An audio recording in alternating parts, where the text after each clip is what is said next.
अपनी मम्मी को समझा लो वरना मैं तो हो गई तंग। अपनी मम्मी को समझा लो वरना मैं तो हो गई तंग।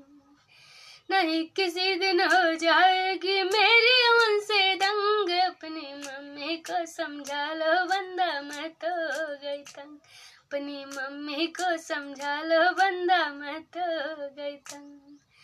नहीं किसी दिन हो जाएगी मेरी उनसे दंग। अपनी मम्मी को समझा लो वरना मैं तो हो गई तंग।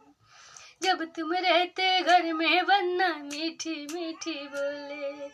जब तुम रहते घर में वरना मीठी मीठी बोले। जब तुम जाते आपस बंदा दिखलाती हो रंग अपनी। कि अपनी मम्मी को समझा लो वरना मैं तो हो गई तंग। अपनी मम्मी को समझा लो मैं तो हो गई तंग। तुमसे तो वो कुछ ना बोले मुझ पे हुक्म चलाए। तुमसे तो वो कुछ ना बोले मुझ पे हुक्म चलाए। बोले ऐसे बोले जैसे बिच्छू मारे डंक। अपनी मम्मी को समझा लो वरना मैं तो हो गई तंग। अपनी मम्मी को समझा लो वरना मैं तो हो गई तंग।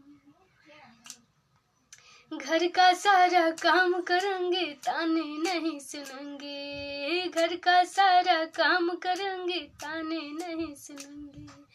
नहीं तो न्यारे हो जाऊंगी नहीं रहेंगे संग। अपनी मम्मी को समझा लो वरना मैं तो हो गई तंग। अपनी मम्मी को समझा लो वरना मैं तो हो गई तंग। नहीं किसी दिन हो जाएगी मेरी उनसे दंग। अपनी मम्मी को समझा लो वरना मैं तो हो गई तंग। अपनी मम्मी को समझा लो वरना मैं तो हो